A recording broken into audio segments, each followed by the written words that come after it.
Time is a Fine White Lie by William Steffey.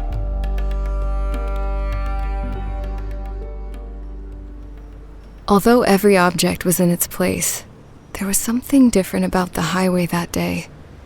The swirling Coca-Cola sign by North Avenue was there, as was the Morton Salt girl with her usual purple umbrella.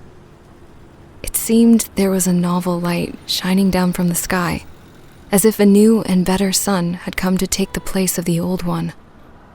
I sit at the center of the quiet helipad on the roof of the Westin Hotel.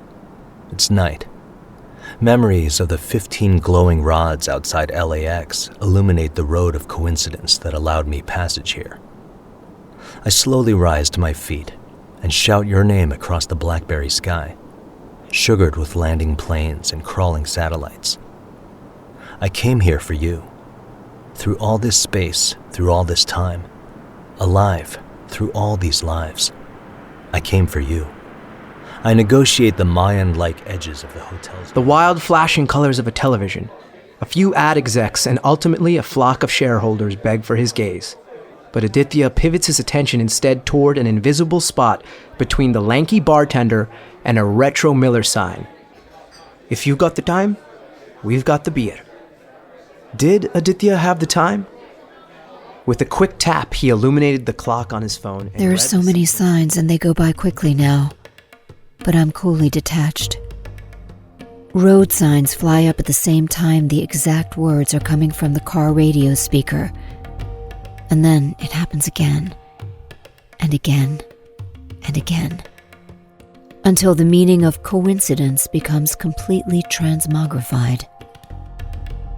Classification is ludicrous.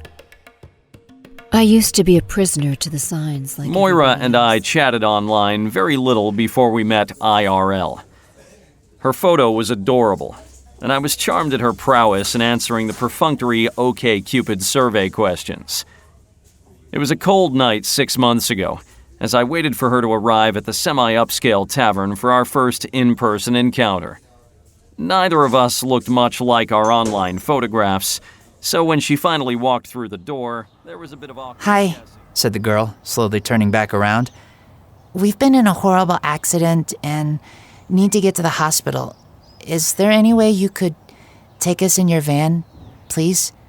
"Well, of course," said the man, much to the joy of the group, which was in dire need of any and all joy they could get their scraped-up hands on.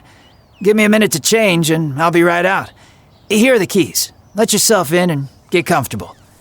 The man handed a ring of golden keys to the girl and... Explaining the metaphor necessitates yet another metaphor. One of such precise construction, workmanship so elegant, that it's almost impossible to manage. If the illusion is too vague, the reader can't grasp the meaning. Too restrictive, and the essence is strangled right out. Pure mathematicians won't pretend they know what one or A two... child is playing with a toy tambourine in the next yard over. It is the season of summer. Her younger sister cries, gifted to an age where there is no split. And so I too return again to that great green lawn where time is a fine white lie.